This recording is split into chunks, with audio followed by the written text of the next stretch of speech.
Greetings, members, one and all of the Salivation Nation.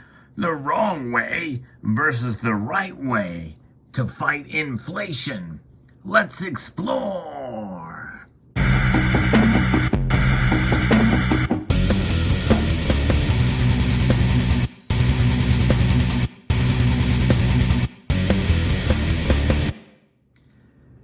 The biggest pain we are seeing from inflation right now is with high gas prices. Now, there's been times where we've seen prices for gas rise under a normal inflationary environment. And really, inflation is measured in several different ways. Regardless, we are seeing inflation all across the board now. It's undeniable. But we are seeing prices for fuel rising dramatically above and beyond. And a lot of it has to do with policy as opposed to geopolitics. I'm going to be referencing an article here from Fox Business that talks about the wrong solution to this problem. And it's almost laughable in a sense to where they think they're going to get the money on to pay for this way to be able to fight inflation. But this is the wrong way. Democrats in Congress, fearful of pain at the pump when voters head to the polls in November, are pushing a variety of proposals that would send direct payments from the government to Americans to help cover skyrocketing gas prices over the past year. Payment in these, by the way, these dollars which are ever losing value by the month, and that's only going to be exacerbated by the very solution they provide to fight it. Democrat Representatives Mike Thompson, John Larson, Lauren Underwood are proposing a plan similar to the COVID relief payments sent to Americans during the pandemic that would send $100 per month to individuals each month. The national gas price exceeds $4 per gallon. In the bill, couples would receive $200 plus $100 for each dependent. And so you think about it, that's what they're proposing. So if the price goes to $3.99, and by the way, it really is kind of a misnomer because the price of gas is very unusual, and it shouldn't be priced this way. I'm surprised that it's allowed to do so. But whenever you see $3.99 gas, that's $3.99.9. So in other words, it's 9/10 of a cent. There's a 1/10 of a cent that is rounded up. So really you are paying $4. But when it goes down 1/10 of a percentage point, or 1/10 of a cent, 1/10 of a cent, you are not going to get this $100 per month. And what is the cutoff for how long? How many days does it have to be under $4? And make no mistake, $4 of gas in one part of the country is very different than $4 of gas in another part of the country. In states like California, Illinois, where the gas is really high because of tax hikes and the like, they're going to get subsidies from the government, when other states whose prices at $3.50 is dramatically higher than the normal price, they're going to get nothing. It's extremely unfair, and not only that, but it also just is not the right solution. Now, they say they're going to get the money back from that by taxing windfall profits from these oil companies. And again, they blame big business, they blame the oil companies, when really the problem is the government themselves and this administration, which is stopping the domestic drilling here and being energy independent like we were during the last administration. We would not have these high prices had it been, if we could be allowed to drill, if we could allow to use the existing already built out Keystone Pipeline in order to be able to produce. Same thing with other things as well too. We should be producing more here at home in the United States than abroad. But nonetheless, we've become dependent on these other countries, especially China, and it's a shame.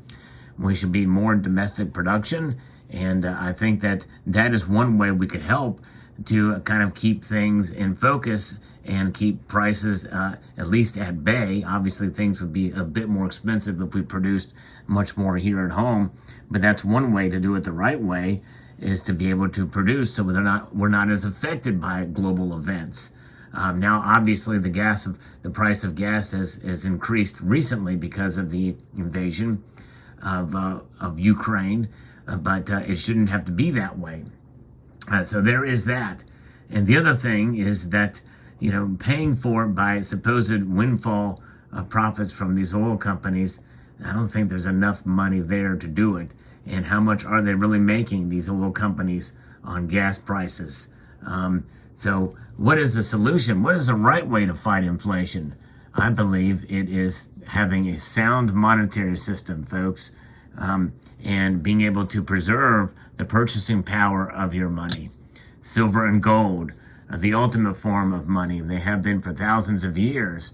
Now, for those of us, it's up to us to be able to fight inflation by accumulating gold and silver.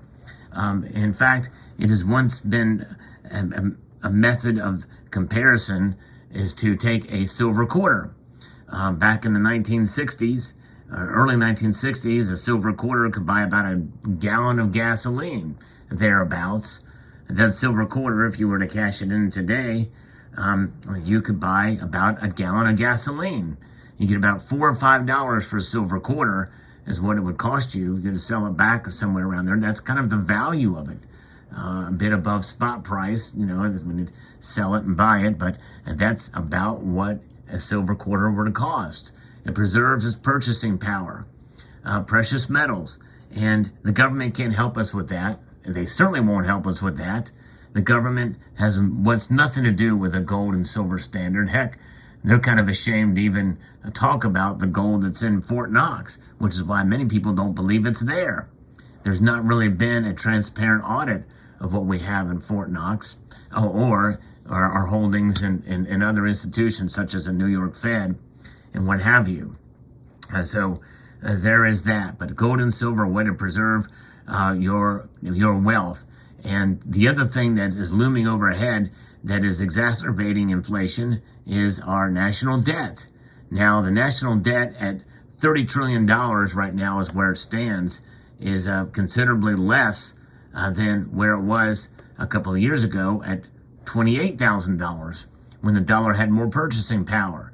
But that still does not mean that we are doing the right thing, because Americans are hurting. This inflation is essentially a tax hike on Americans because our purchasing power of the dollar is decreasing by the year. And really, it's by the month. That's how fast it's happening now, especially look at the producer price index. But what is the answer? What has been proposed at least 2 other times, seriously, that even major news networks have picked up on?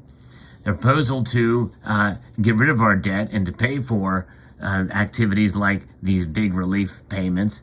It was last introduced in Congress during the pandemic. Well, it is using platinum.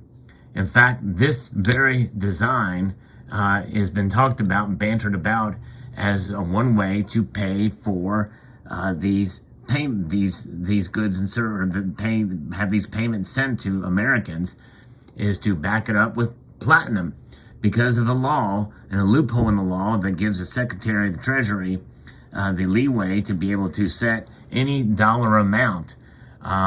So essentially, one of these coins could be minted. In fact, this same design could be used and was even proposed to do it quickly in order to pay off the debt. All you have to do is just insert the word trillion right there. Put the word trillion right there, and you do the transaction between the Federal Reserve and the banking and the U.S. Mint and the Treasury. You do that transaction, store this coin, this $100 trillion coin, in the New York Fed as a payment, put it in a vault, lock it away. 1 ounce of platinum could literally pay off the national debt in just a matter of just etching the word trillion on a 2022 or 2023 Platinum Eagle. That is a solution that has been bantered about, not taken as seriously. In fact, Janet Yellen shot it down when it was last proposed. But I think in a sense, it's only because of the ridiculousness of the proposal.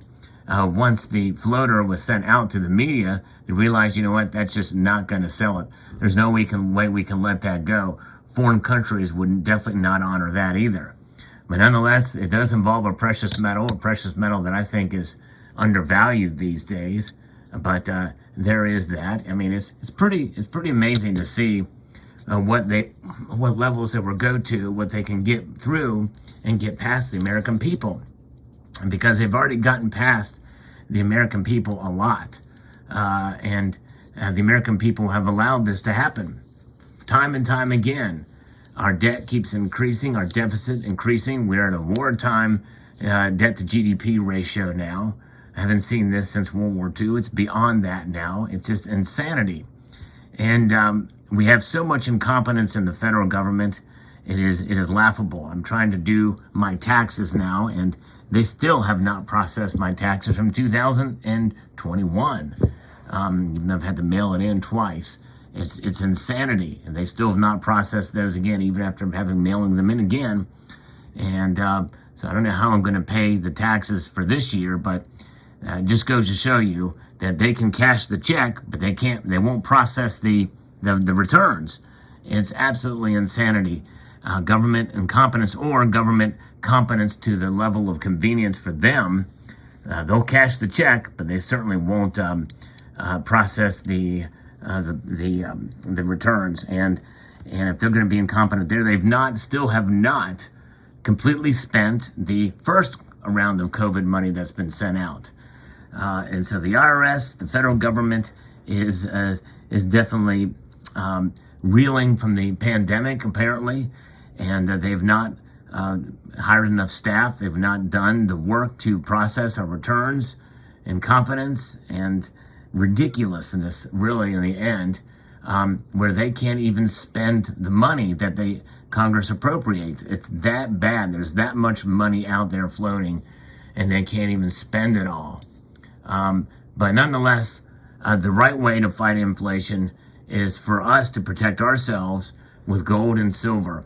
Now, if the government wants to fight inflation, they need to cut spending. And then repatriate some of those dollars that have been spent. A lot of them, a lot more than this tapering that they've been doing. And that would help solve the problem too. Nonetheless, they'll never do that. They don't want any constraints on their spending. And Lord, have mercy if they ever consider backing the dollar with gold or even silver. That's out of the cards too, but I digress. Let me know what your thoughts are in the comment section below. We'd like to extend a multitude of gratitude to you all for taking the time to watch and encourage you to please rate, share, comment, and subscribe.